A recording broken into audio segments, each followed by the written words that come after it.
It's Go Down Moses by Louis Armstrong. A brilliant song, and I loved it. And when we performed it there, it was incredible. You know, the Davidic dancers over there, they were dancing to it, and they did it incredible. People thought we choreographed, like we had it all planned out, but it was still such a brilliant and amazing performance. And me and my mum were talking, and we decided we want to do it again with you guys all here. We want to get you involved. So I want to do a little practice of the song with you guys, so that tomorrow or whenever we do it, we can all get up and do it. It's a very simple song. I'm not making you guys sing it all because I sing it in a bit of a weird way, you know. But I want you guys to sing the chorus with me, okay? I want you guys to chant with me, and I want you guys to get involved in the song because the song is a living song. It lives through us, and it's meant to be worship to Yah. So the best way to do that is to get us moving and get us flowing with the song, okay? So we're going to do a quick run through the song. Now, by the title of it, it's called Go Down Moses. And I want you guys to join me in on the chorus, okay? I don't think we have a PDF for it, so I'm just going to say it here, but just one line, you'll make it, okay? You'll make it, all right? Trust me, I'm more nervous than you are. But, all right? Yes? Oh, yes. So, guys, I'd like to remind you, I am in my youth. I'm 18 years old. My brain may be smart in some areas, but it's very dumb in others. Okay, please don't blame me for my youth. Blame her. Should have had me in 2005. Maybe that would have helped.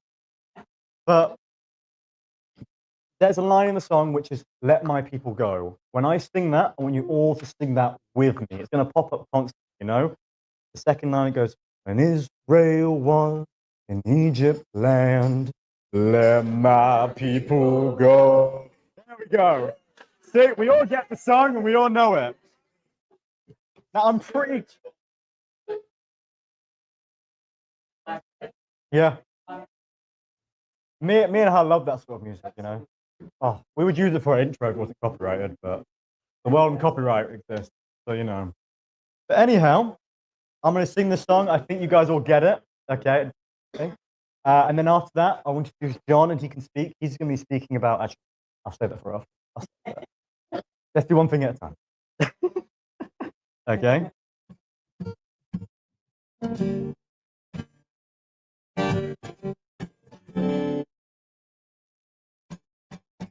Go down, Moses,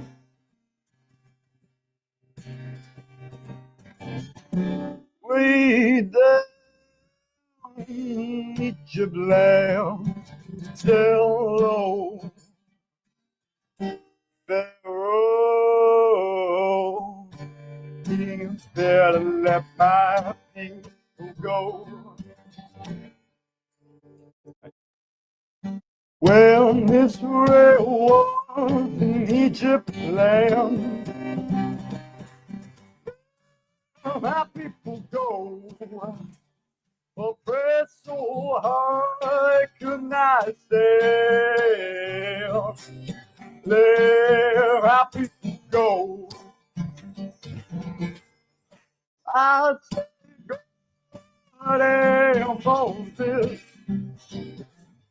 way down on Egypt land, down low. Pharaoh, come on, guys. Better let my people go. Yes.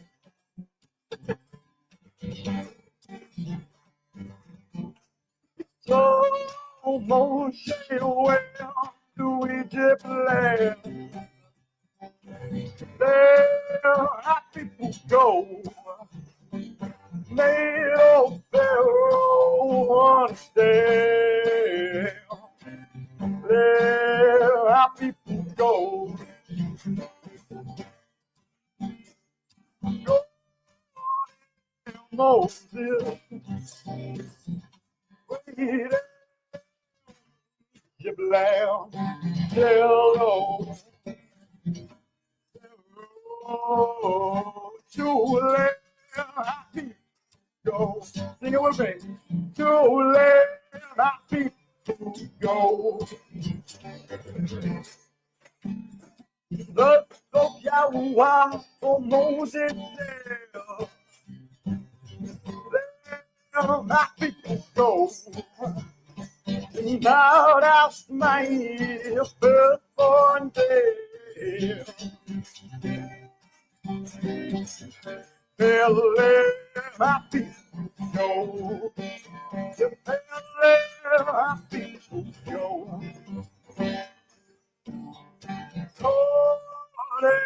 Oh, Moses, we don't need your lamb. Hello. Oh, let my go. To let my people go. To let my people go. There you go.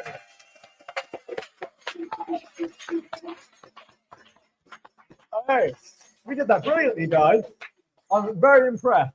Knocked out the ballpark. Woo. Well, hopefully we'll do that again later in the week. Maybe with some of the dancers, so we'll figure it out. But now let's calm down the excitement a little bit. Trust me, we'll have more worship throughout the week and we'll have more fun. The week's only just started. But I want to introduce Jon Hallan and what he's been doing. Now we give a round of applause. Now, John's been a good friend of me, Jesse, and my entire family, in fact, Shane as well, for a long time, you know. He's really helped us for a lot. He does all this stuff for us. He's helping us plan stuff for the church. He just comes out and helps us camera equipment. He helps programs all the time. He's an incredible asset to us. He's an incredible friend, you know. We couldn't have done half the things without him. He really helped us through the time we lost my father, and we needed help for all of that. It was effort. So I honor him so much, and I respect him so much. And so he's going to speak to you guys about the New Jerusalem. Now, I know nothing more than the title of what he's going to speak to you about this program, because I wanted him to say it all, because he's the expert. I'm me, as we saw my youth today. But he's the expert. So John, you want to come up here? I'll pass you the mic.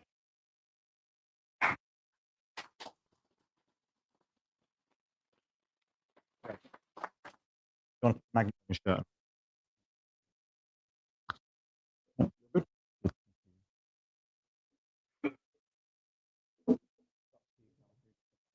Yeah. Hey, folks. So nice to be here in person. See all these nice faces and bodies. Just the profile cuts.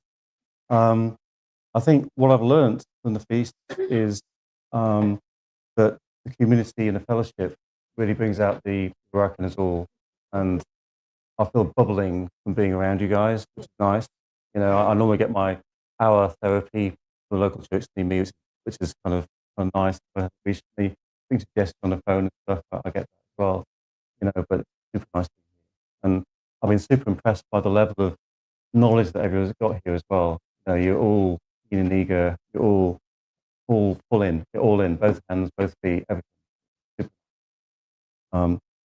So anyway, well, no. Wait for this first.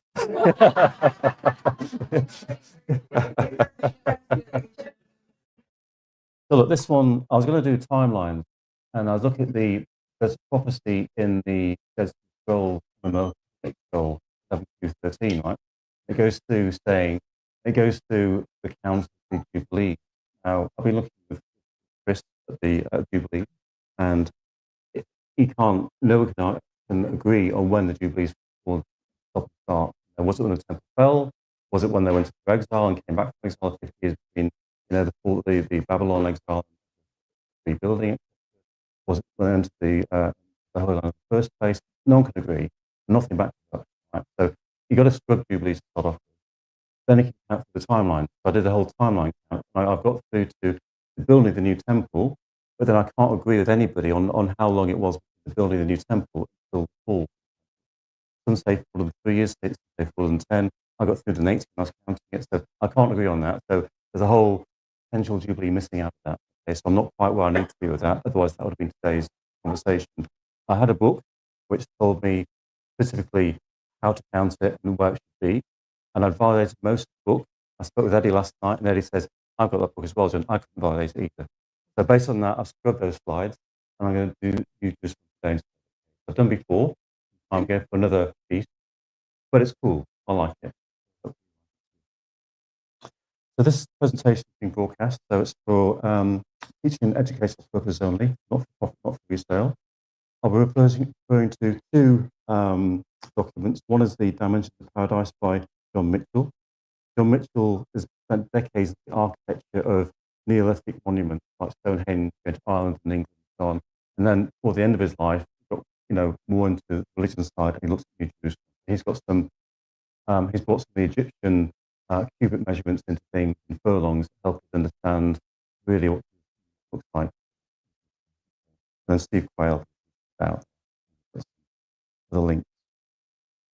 Okay, so let's spin on 2 slides. That'd be great. And again, thank you. So we can't be talking unless we give a bit of an update. So last year, we had the 2017 September 22nd sign, which is the, obviously, Lady in Heaven. And now we have last year, the 9th of October 2024, which is the total Revelation sign. At this point, every actor in the book of Revelation is active. And so we've done a whole show on that. And I recommend that you download the slides. So they're the sun, moon, planet, stars. About 20 or 30 slides we did with every constellation, every planet, how it moves, and how it is perfect symmetry of itself. So it's not an accident. It's not one of these things that, oh yeah, by the way, this constellation will be there. It's spot on. So what you'll find is that Uranus, the small light effectively, came into position for that constellation for 7 years last year. Okay? And the end of the 7 years, according to this constellation, came in is, look on here, 7th of July 2031 is when it leaves the constellation. So there's a 7-year line there of some sort in the heaven. I'm not date setting, I'm just saying it's a thing, right? 2017 was a thing, this is a thing. So it's, and given where we are and what we're seeing in the world, it's fairly plausible that things could be winding up, right? Just comment. I'm not going to say more than that. If we move to the next slide, please. Again, I talk over the slides are there for reference to you guys after the slide. So we got the celestial markers. The lunar eclipse is there for Yasharel. The solar eclipse is there for the entire world. Comets and stars are the arrival of somebody or something. And meteorites based on biblical background. When we see these things, I think, does it mean anything? It may not, maybe it does. If we get to the next slide, great. So with this thing arrives, this Star Atlas. 3 means number 3. It's the third interplanetary or interstellar rock that's come in after and Borisov and Star Atlas now. Over 8 years, there's been 3 objects. This one was not expected, so it's unannounced. Like Halley's Comet comes every 72 years in our solar system, fine. This one wasn't expected, so it's unusual. So take a note for that. It came in, it's been viewing through September. I think it's near Mars at the minute, and it'll go behind the sun, and it's exiting in December 2025. So, yes. Yes. That's lag. I'm going to the main. So, not trying to interrupt.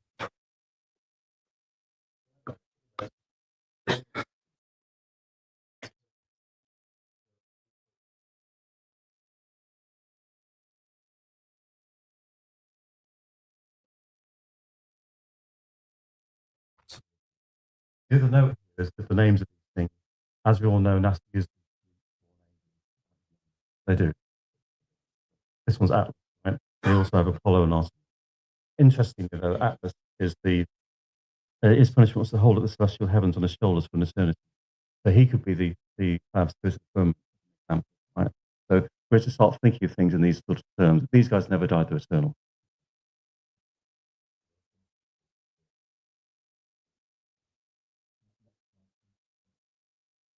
Let's talk about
space of the 2 days, where we put our voice on screen. We're going to say where they live, how they live, how they interact with each other. And I think part of that, we've got to think that our spirits are couple of times, right? When you've been in the past, my spirit part now have been familiar with very, very well. So Ephesians 1:4, according to his chosen. Just put that back on. Sorry for dropping. Sorry. According to his chosen us in him before the foundation of the world, that we should be holy and without blame before him in love, having predetermined us to the adoption of children by Yeshua HaMashiach to himself, according to the good pleasure of his will. For as many as led to the spirit of Elohim, they are called sons of God. I'm using the term sons of God because it's a parlance that people use as opposed to Elohim. Right? So we can see that we are in him before the foundation of the world, but we're also predetermined to be here. So before he knew we were going to be here, and he knows the end from the beginning, right? And also that we are sons of God. So who are these people at the bottom here in Job? So it says, I'll go to the bottom here. It says, where wast thou when I laid the foundations of the earth, declare, if thou hast understanding? Who hath laid the measures thereof, and knowest? Or who has stretched out the line upon it? Whereupon are the foundations thereof fastened? Or who has laid the cornerstone thereof? Where the morning stars sang together, and the sons of God shouted for joy. So were we there in the existence before here, possibly? Were we part of that crowd? I would like to think we might have been, but I've got no idea. Okay. But our spirits, again, are eternal. We've been there from the beginning. We'll be there, hopefully, in eternity. Okay, do you want to spin 2 slides, please? That'd be great. So here, this would be challenging. Some people may not agree with me, but it's my view of things, so I'm quite happy to take flack, all right? I believe there are 3 realms running on the earth at this moment in time. We don't have access to all of them. We have access to some of them. On the left, and I'll show you, I've got a 30-page study on why I think the demonic realm is Genesis 1:1, 1:2, based on various things. I'll go through a bit of that today, not very much. But that's the demonic realm, or part of the second heaven, okay? The middle realm is where we are now, Genesis 1:3. The Revelation 21:2 is the New Jerusalem realm, okay, the third heaven. Okay. Now, it may not be open to us now, but I'm suggesting that it's, as you go through these slides, you'll understand why I'm suggesting that. Again, I've got studies on these. I'm going through the study on New Jerusalem just now. At the bottom there, as Dr. P says, there's a chap called Roger Spur. If you look at it on the internet, he's got a theory called the electron flood theory, Roger Spur.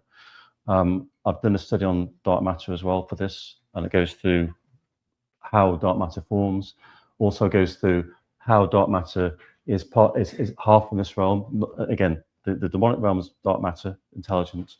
We're half dark matter and half light. And in the spirit realm, there's no dark matter at all. That's why 7 times brighter is with Enoch, right? So, and I've got a study on that as well, but we can go through that separately. Okay, do you want to spin through? Oh, so before, I think we'll go back one, sorry. So our spirits on the third heaven, so in Ephesians 2:6, we're sat on that third heaven, right? That's where our spirits are. We're all here with our soul in the middle. And then if we're naughty boys, or if we think we want to go into this realm on the left, we can astral project on the left with our souls. Now, some people like doing that. I don't do it personally. I've been led scripturally to want to do that, but some people do it and believe it's a thing that they should do. So that's fine for them, but it's full of darkness. So I want to go there. But then we'll go into that separately. And again, if you're not in the spirit, when you sleep, things happen and so on from the demonic realm. Okay, so you open doors and that realm becomes more present in your life. Okay, so we'll go through that again with Stacey over the next few days. Okay, let's spin on, if you don't mind, to let's go. So we'll go through quickly down this. This looks a bit of a mess, but I was drawn to the Greeks. I've learned 2 things actually recently. Well, past year. One of the Greeks, and one was computing. Now, I've been in IT for 38 years. I've done a lot in IT. I'm not an expert on everything, but I'm an expert in some things. And I've done things at the top level by day, okay? So I'm going to go through a few things now on computer modeling a bit further on that show that I was teaching IT Unix evening classes in the 90s, okay? So I've got a lot of history of that. So this model here is called Hesiod's theogony. And it describes the the evolution and birth of all the Greek gods. Now, why have I done this? Why bother, John? Isn't this pagan? Why do you want to have a look at the fallen angels and stuff, right? So a couple of things. When you look at the book of Revelation, they talk about Apollyon. And depending who you look at in Google, and Apollyon, oh, just the destroyer. It doesn't mean anybody. So I think, oh, well, maybe it's just the destroyer. It's not Apollo then. I think I'd like to make it Apollo, but maybe it isn't. But then when you look at the Acropolis in Greece, there's a statue to Apollo. And the statue to Apollo stood from about 62 BC to about 80 AD. So definitely there when John the Revelator was around. Okay. The bottom of that statue had a surname for Apollo. His surname was Ponopius. It's Apollo Ponopius. And what does Ponopius mean? It means expeller of locusts. So imagine that with the pit, right? So in Revelation, Apollo goes down, lets the locusts out of the pit. So that was a smoking gun to me to have a look at the Greeks, right? So then I started looking at the Greeks, and hence this. So this, again, is another step. Again, you don't have to believe this. It's John, it's just me talking, but, you know, it's just stuff. So, yeah, exactly. So anyway, I started looking at the Greeks, and I went to the oldest text possible. So Hesiod did this theogony. It's called 700 BC. So again, I looked at all the family trees, and they all look mishmash. So I like order. So I wrote it out myself in the way that it seemed to be structured, which is like this. And when you start looking at it, there's a few things. This family tree is different because nobody ever died, right? So these children, they're all alive now somewhere because they're eternal. Okay, some might be locked up like Apollo, but others might be still in a position. The second thing is you shouldn't look at like a family tree, but more as an operating model. So there you got the sun, the moon. You got, as I said before, you got Atlas, it's the firmament. You've got like the earth. You got darkness. You got night. You got death. So these are all things, all spiritual entities or whatever. Okay, that exist. So and they're still there. So this is another roadmap for us to have a look at in combination. Look, if John's using it with Apollo and the locusts, then why shouldn't we use it to look at the other things? That's the way I see it. Okay. If you look at the first layer, the primordial gods, there's children of chaos. So chaos is used in quite a lot of places for different things. But chaos is, I'm suggesting, and I've got a study on it, is the Genesis 1:2, which was, without form and void, destroyed. When we look at the Greek literature, this is the storm-wrecked kingdom. It's been destroyed by judgment, but it's still there. It's an operating model. Okay, it hasn't gone. It's a demonic realm. It's part of the second heaven. When you get to in the Greek form, when you get down to the Titans and Olympians, this is where they say structure is put on all the creatures because their King of Kings wanted to have structure. And this is where you get the sun and moon. So the sun and moon, you get night and day. In the previous one, you have no sun and moon. So you've got twilight. So you've got light and dark, twilight. Okay. And here you got sun and moon. So the second lot is then really Genesis, the one like Genesis 1:3 onwards, is where you create the firmament, the sun, the moon, etc. And all of these things, including Apollo, right, down here. So that's another way of reading it. Now, may not believe that, and that's fine, but it's just my way of looking at it as I've drawn it out here. Okay, so can I swing to the next slide, please? So looking at it as an operating model, I just Googled that, downloaded it, put it on there. That's a Unix operating system, the operating model with the different layers. Okay, that may not look like much to you, but I used to teach that, so I know it quite well. If you go to the next slide, if you then map it on with what they have in their chaos layer and the other layers, you can see then you've got things like the demons, the system demons that run the system underneath. You've got the chaos spirits of the system kernel, effectively. You've got the alternative realms, the Akashic records, and other entities that are allowed in and out. Okay, so it does map in kind of in a way. If you go to the next slide, then you can see how you can model it across if you wanted to the different run levels. So, like you've got to imagine the demonic realm is almost like your Windows safe mode, right? Single user can't really do much. It has limited operations. And then when you go into a full Windows model, or you go into the Unix level 2 or level 3, then suddenly you get all the other functionality of the sun, moon, and stars, etc. operating. So it's just a way of looking at things, but maybe it's not the right way. It's the way I looked at it when I saw this. Okay. So a lot to take in, but just have a think. Okay, next.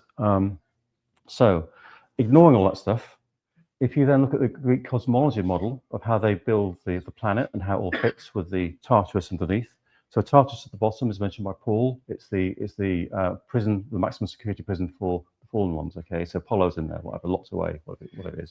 So the Revelation part of it is actually a jailbreak to get Apollo out, get the key to the bottomless pit, comes out, heading everything else, right? So he's coming out of Tartarus. So it's mentioned by Paul. If you then look at the different layers, I'm only bothered about chaos, this one about the demonic realm at the moment. And if you see, it says it's a transparent mist of the earthbound air. So chaos is a mist of the earthbound air. So when you go up mountains and things, it gets thinner. So if you want to get out of chaos, you want to do your worship, you get up on top of mountains, on hills, because you're coming out of the denser mists of chaos. And that's where the demons are. That's where they're all taught to be. When you look at the Gnostic Gospels, it also says the demons are chaos. So even the Gnostics back in, whatever, Yahushua's time were also saying about chaos. And that's thousands of years after this stuff, right? So it's just a term of phrase that they use. You don't have to believe any of this. I'm just saying it's something that I came across and it's worth a conversation. If you want to move on again. Okay, New Jerusalem. This is the topic now. Okay, I had to go into the other realm just so you understood that there's parallel realms, and that's one of them. Okay. So, move on. Slide, please. Great. So, Sandy, you like this one? This is an architect. I just found out. So basically, in the ancient times, they weren't stupid. They knew stuff. They knew the size of the earth, the dimensions of it. They knew the moon and the sun, dimensions of. Right. I'm talking about the Greeks and the Egyptians. It's written down in the text, etc. And when they, Plato's Platonic solids from like 400 BC, when they looked at them, they put squares and cubes around spheres. On the Egyptians on the right, they've got the lotus there, which is picking out, which is the symbol for the lotus flower, which is on the left there, which shows the squaring of the circle. And so they'd measure the square and the circle there and put diameters in, so it's an easy representation rather than drawing circles all the time. They use squares. Okay, so this concept of squares and cubes is important when it comes to circles in the ancient times. So one is like analogous to another, if you like. So when we look at New Jerusalem being a square or a cube, think that it may not be a square or a cube. Okay, it could be a circle. So let's move on, please. So the next thing is, we get taught, oh, what's the moon? What's the moon rock? Is that part of the Earth that came off? Did it come into our solar system by accident, etc.? All this sort of stuff, right? Now, if we look at the ancients, I've got two references here. The first reference is from David Flynn. He wrote a magnificent book called the Temple at the Center of Time. I don't know if you've read that, anybody. It's marvelous. I've done a study on that as well somewhere, but it's amazing. What is prophecy in time on the earth, basically? But it goes into lots of things. But in that book, he shows you the combination here. So you can see that the sun, at the bottom, is 2520 times 777 miles. The moon is 2520 minus 360 miles, and the earth is 2520 times pi miles. Now there's a commonality there of 2520 in all three dimensions. If you then go to John Mitchell, who looked at the Egyptians, he's saying, oh, well, the earth is 6 squared times 220, the moon is 6 cubed times 10, and the sun is 6 cubed times 4,000. Now that sounds quite simple to me. How can that be exact? But when you look at the NASA coordinates, it matches pretty much exactly to what NASA say the earth, the moon, and the sun are now. I tried the same calculation out for Mercury and Mars, and I found calculations there based on pi that are exact. So this model of our solar system isn't happenstance, it's perfect. It may look like it's false to us because it's got trees and stuff and hills and mountains and what is all this, but the underlying structure, I don't know if you believe any NASA stuff, but the ancients knew this stuff, it's there. On the right, Dr. P pointed to that book about 5 years ago, which is The Ancient Knowledge. George Curtis, if you can get hold of it, that's great. It's worth looking at because it's quite comical in what he does, but he's a British scientist, and what he works out, so on the left you get the dimensions, on the right you get the movement. So if you look at Stonehenge, he's done measurements of all the stones, and looked at the perihelion and aphelion, which is the closest point to the sun and the furthest point to the sun by dimensions of stones, and measuring the circles, he's mapped out with a 0.1% accuracy an algorithm for the full movements of all the planets coming in and out with each other. Okay, including the broken planet in one mathematical equation based on Stonehenge. and it's in a book. It's published. It's been to Cambridge with it. It's been certified. All right. So, John, what did you say? Including the vocal planet? oh no, sorry, including the exploded planet. So we got the exploded planet. Sorry. Bring that mic a little bit Oh. closer to your face. Sorry. There we go. Oh, Is that yes, better? we can hear you. Sorry. Apologies. Yeah. No, Sorry. no, no. Okay. So yeah, so it's important to understand these things, that there was a planet there just past Mars, right? That the asteroid belt now. People, if it's modeled in here and it's at Stonehenge and all the other planets work, why wouldn't that work? Right. So there's been some judgment there. Was that the same judgment that caused the Earth to be made a ruin in Genesis 1? Possibly, right? Did that cause Satan to fall to the earth at that point? I don't know. Maybe. I've got no idea. We don't know these things, but they're mysteries for us to find out. Okay, but the references are here anyway. It's worth a look. Okay, so let's go to the next. So this one is hypothetical, but you know, this gets around the flat Earth round Earth thing. Was if you have a toroid can be kind of flat or it can be round. So, and people say, has the Earth got a hole in the top? Possibly. I've got no idea. Right. But the idea here is more about the philosophy that if we've got a magnetic something in our Earth, it's a toroid, and we've got dark matter being spun around at different levels or other things, magnetic fields, that you could have the concept then of Tartarus, which is the prison, Sheol, which is the place of the dead, the Earth, and Eden, all on the same planetary plane, but on different frequencies of magnetic or light or whatever you want to say. Okay, so that's just the thing. Cool. So, okay, so let's go to the next one. So here we go. Let's start. That's just a precursor to this stuff now. So we're going to take a look at this from a few different prophets now. We're going through Baruch, Ezra, Isaiah, and then we're going to get to Revelation, just to see what they all say about New Jerusalem. So we can understand, you know, what it is and how they describe it, to let us better understand, you know, if what we end up with is true. So Baruch is crying, right? He's saying to Yah, what's going on? My beloved city is destroyed. What can happen to his people? Woe is us, right? And then, so it says, so Yah says back, do you think that this is the city which I said, on the palms of my hands have I graven you?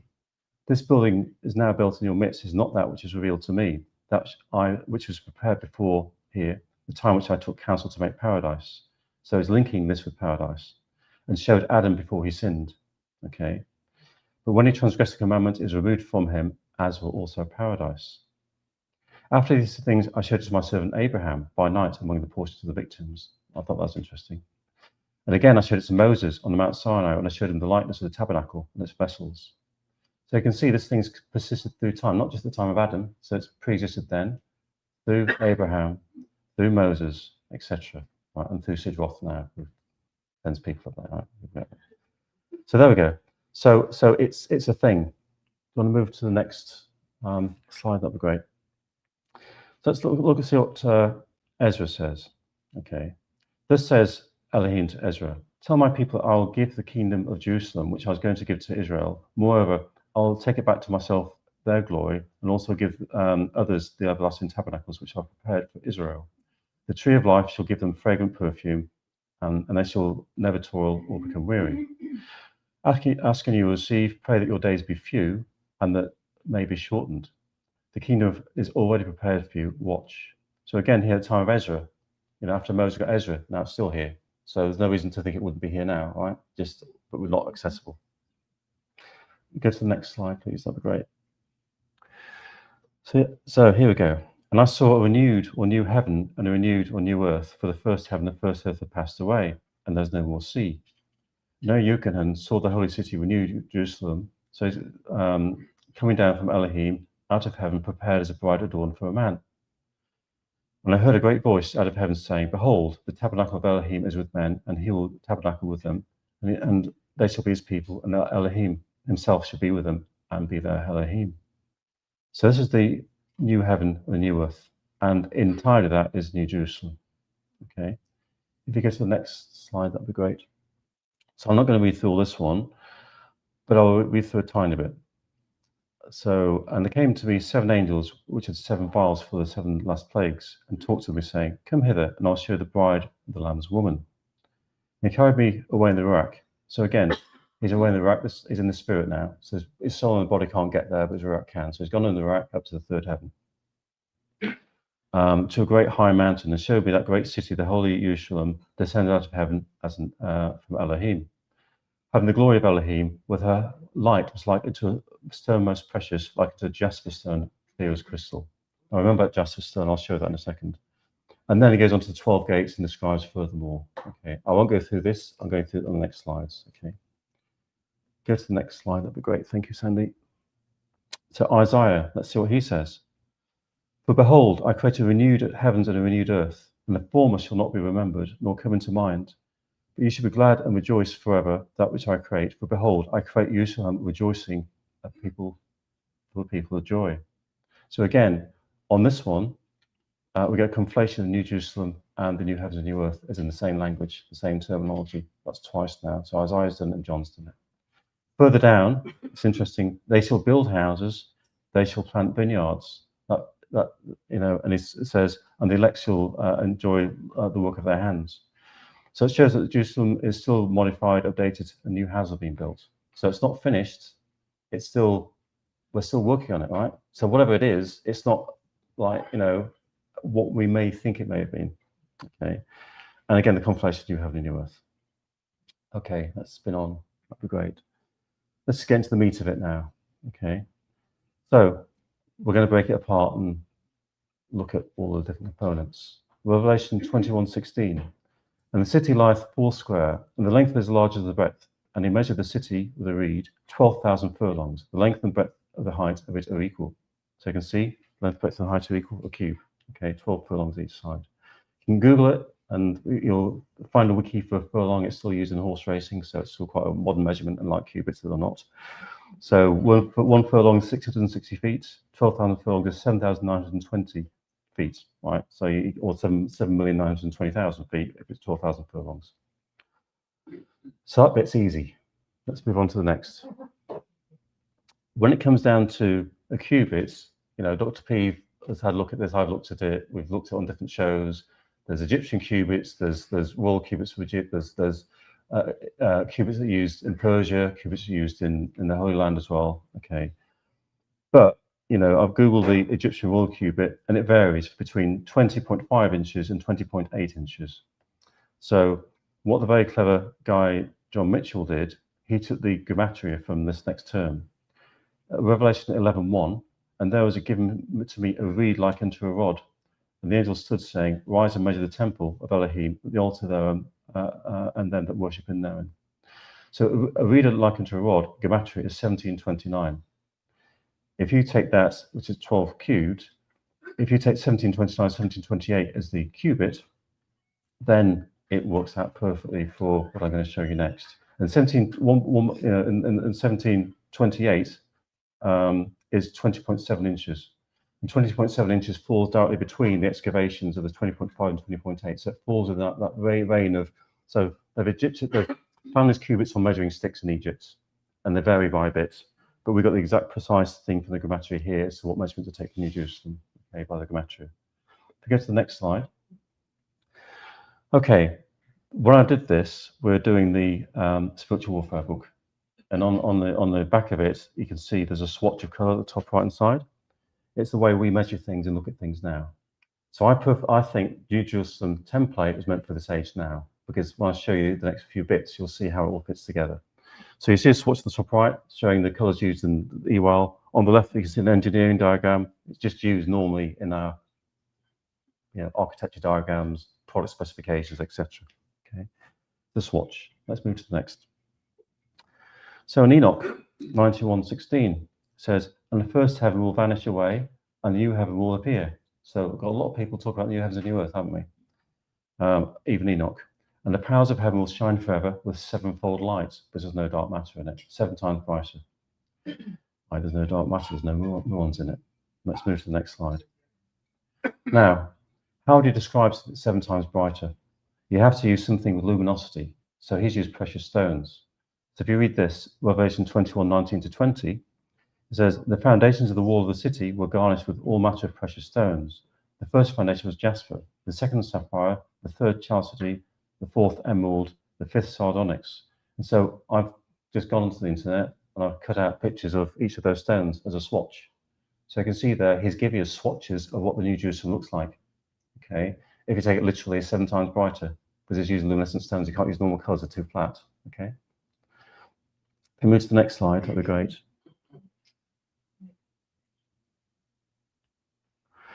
So here we have the fullness of the description of the New Jerusalem. I'm suggesting at the bottom here, you see the grid. You can see the 7920 feet of New Jerusalem is 7920 miles of Earth. If you look on NASA's website, it's 7917 to 7926 miles. So it's exact for the Earth, okay, proportionately. If you look at the circumference of the wall, it's 248.832 feet. And the Earth's circumference is 248832 miles. If you look at the perimeter of the square, it's 3160 feet, as the Earth is 31,680 miles. They're exact proportions. Okay, you can Google it and find out yourself. Okay, so what's important is that you understand that New Jerusalem is here. It is the Earth. It's another realm here. We can't access it. Paul went up there. Other things are there, but this is clear, all right? It's for our age. And the other thing, it says Revelation 21. Look in the middle there, middle right. Revelation 21:11. Having the glory of Elohim and her light likened to a stone most precious, like a jasper stone, clear as crystal. If you look at that at the distance, it looks like planet Earth, the blue, right? It's a jasper stone. So that's another check to say, well, maybe we are talking about Earth here, not about something else. I know there's going to be no oceans. That's one thing I thought was no oceans. It says that. But if you look at Earth, it looks like a jasper stone, okay? And then the bottom right, you've got the pearly gates. I'll go into that next, okay? Pearly gates are interesting. Are you happy with that so far? Yeah? Okay. But John, essentially, if we're in the midst of all the earth is Babylon, all the systems of Babylon will be replaced entirely. With this, with exactly, this. exactly. We'll be translated into it, Correct. and we'll have light bodies. The other will be- Exactly. No more for us. I don't know what's going to happen, if it's going to be destroyed and turned into whatever, but we won't be here, so we won't even notice it's here. But we will be able to build a house and land, so we'll have a life that will, we'll be able to understand. It's not going to be all something strange. We'll understand it, comprehend it, and move on with it. Okay, let's move on 2 slides. That'd be great. And again, so we're going to the gates now, the pearls. Let's go on another slide. So, gates are interesting things. And when you get into the Ascension of Isaiah, and I think there's an Ascension of Abraham as well, they talk about gates, right? This one's quite interesting, that it shows Yahushua coming down through the gate, what he had to do at each gate. Now, I'm not going to read all of this. You can read it in your own time.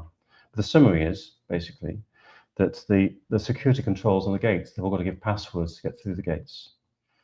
The angel guardians guarding all the gates between realms, so you can't get through without guardians, like cherubim, presumably. Yeshua Jesus changes form, not garments, so he changes the different creatures. So there's different creatures in the heavens that don't look like us, that he's had to change into to get down through the heavens. Okay. The boundary cannot be simple physical material, because it's entities, ghosts, Yahushua can't pass through it unless he goes through the gates. So whatever's there, the gates are kind of a special material or something. Let's move on to the next slide. Okay, how are we doing for time? Okay, we're doing fine for time. Okay, so 2 Ezra 6. And he said to me, at the beginning of the circle of the earth, before the portals of the world were in place, before the assembled the winds blew. So he's talking about the portals of the world, whatever they are, the gates into this world. So Yah's saying that at the beginning of the circle of the earth, he created gates to this world, portals of some sort. Okay.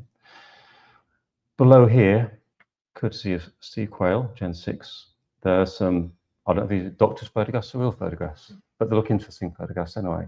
We've all seen the movies, we've seen everything from The Simpsons to whatever with Stargate, right? The concept's in our parlance. So these would be spiritual gates, normally open through music, chants, sacrifices, or other means. Okay, spiritual. If we go to the next slide, please. So I've got this report. You can download it. If you go, it might still be there. I got it last year. I'll put the link at the bottom. This is a Department of Defense report from June 1998. And it says, several tribes have traditions which recount their passage from another star system to this one and their emergence on our planet as a particular location. These sites may be understood as portals where it's possible to pass from one universe to another. The admission that space-time portals exist and that spiritual people can use them to move from one physical universe to another has been a very recent development, preceding the study by only a few years. This is the Department of Defense saying this in 1998. If that's a real document, I don't know, but I got it off their site, downloaded it. It's there. Right. Next, please. Okay. Key witness 3, CERN. The mechanical way to open it as opposed to the spiritual way to open it. Okay. So, okay, wisdom 16:13. For thou hast the power of life and death, thou leadest to the gates of hell and bringest up again. So we've got the Shiva the Destroyer over CERN put in place there. We know that they're doing naughty things. They've got quantum computers there. They've got big magnets that can, open things up and whatever. And going back, to 2009, which is a long time ago now, its director, Bertolucci, was talking about these opening doors. And he says, he got in touch with them to confirm that there would be an open door, but even with the power of the Large Hadron Collider at its disposal, it'd only be able to open it for a few tiny seconds, 10 to 26 seconds. But during that infinitesimal amount of time, we'd only be able to peer into the open door, either by getting something out of it or sending something into it. So they're admitting that they're opening doors to the dimensions, all right? Now, I've done a thing on quantum computers as well as study. I go into the multi-dimensional aspect of that as well, and I use them here as well. So it's all tied in, okay? So next slide, that'd be great. So, New Jerusalem gates. So Steve Quill in the private briefings had a ex-special operations Christian guy there, and he recounts the chamber of the fallen ones in a cavern under the North Pole.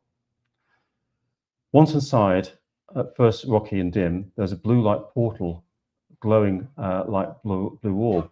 We went inside it in the world of the blonde beings. So at the bottom there, you can see the Steve Quayle version of this blue orb, right? It's a portal, it's a doorway into the blonde beings. The middle is a Stargate movie, which looks like a bit pearlescent, called Stargate, and the right is a New Jerusalem Pearl. So I'm suggesting the 12 gates are 12 portals between that realm, the third heaven, and the other realms, whether it be this realm or the higher heavens. Each for each tribe got their own portal. So the pearly gates aren't like, a man with pearls on his top. They're actually a pearl as a gate, and you go through that gate to go to a different dimension, I'm suggesting. Okay, done. Okay, I think we're over for that, if that's okay. So, yeah.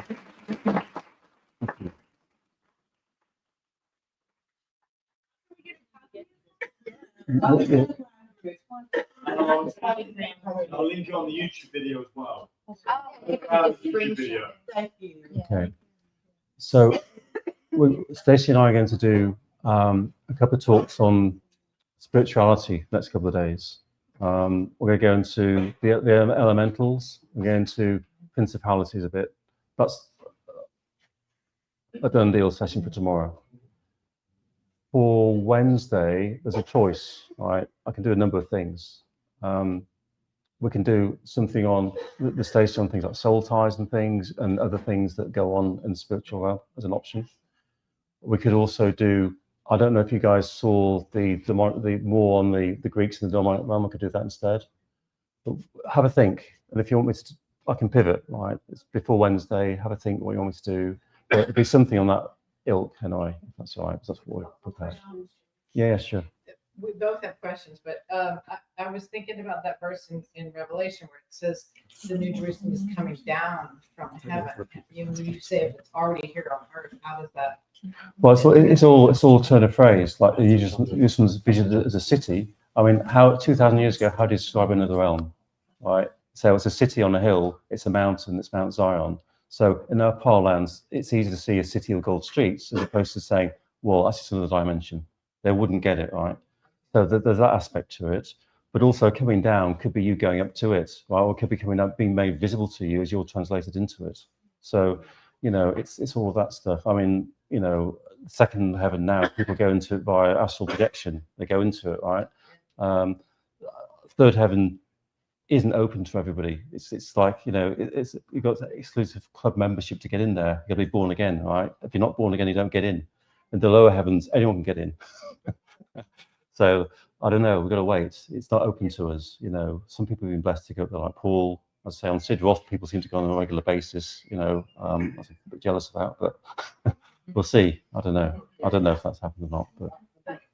But also sometimes we get kind of bogged down by certain adjectives and things like that, and recognizing that sometimes in the original language, when you go word by word, it wouldn't make sense. So they throw words in there like down instead of into, because they were like, what? Into? No, it's got to, it comes into, no, it comes down. And so you can find that a lot in the Greek as well. Yeah.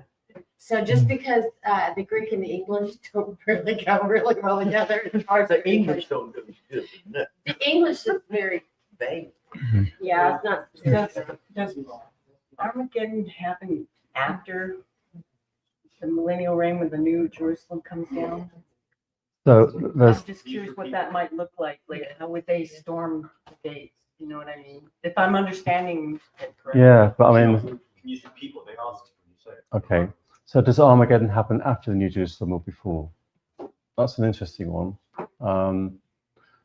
The thing is, you're dealing with a spiritual realm, the third heaven. But we don't know what it looks We don't. So it's going to be. We've got descriptions of it being 7 times brighter. We've got portals of gates with guards on it. We wouldn't have guards on it unless they had to guard against something else, right? So there's dark forces going against it. So it could be stormed by the second heaven by anything else. For all we know. like. It was just when you were describing it, I was thinking like, how would they? How would they go through it? around? Exactly, but the more you do spiritual warfare, like Stacey does, and people like Dan Devine, other people you read about, it plays with your head because there's stuff. Anyway, there's programming and deprogramming that goes on, and there's all sorts of stuff. So I don't want to go into it here, but We're just kind of rooted in the physical here, so. we are. But you see, the foundation here is straight, right? This is all based on scripture. As soon as you get into the stuff that Stacey does, then it's a whole new world, right? Right. The scriptural look, We don't know the rules. well, the laws are the same up there. They're called by the Torah, but then we don't get any descriptions of what goes on up there. Right? We don't say the spaceships up there or not, right? It's like we don't see is Mars populated with that? Is it exist in the second heaven or not? But then you get these deprogrammed sort of ex special ops and various other people that say they've gone whatever.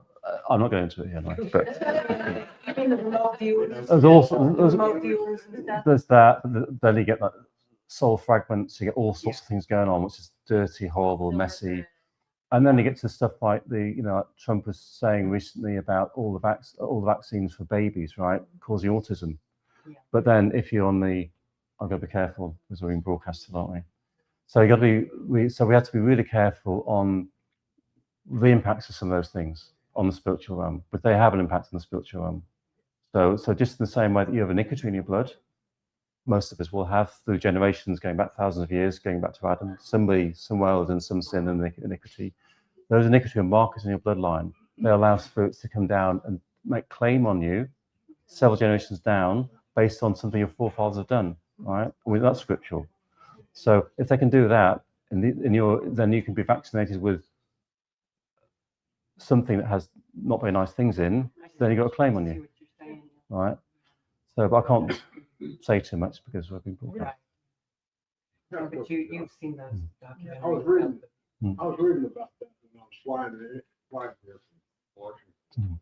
Yeah, And I posed this question, I'm going, well, the nations have to come to that New Jerusalem on a specific appointed times, like Sukkot. yeah. And so, what are you gonna do? Get on a United Airlines and fly there?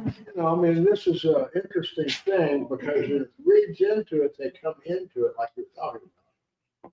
So is it, and I see it portals, the portal I understand.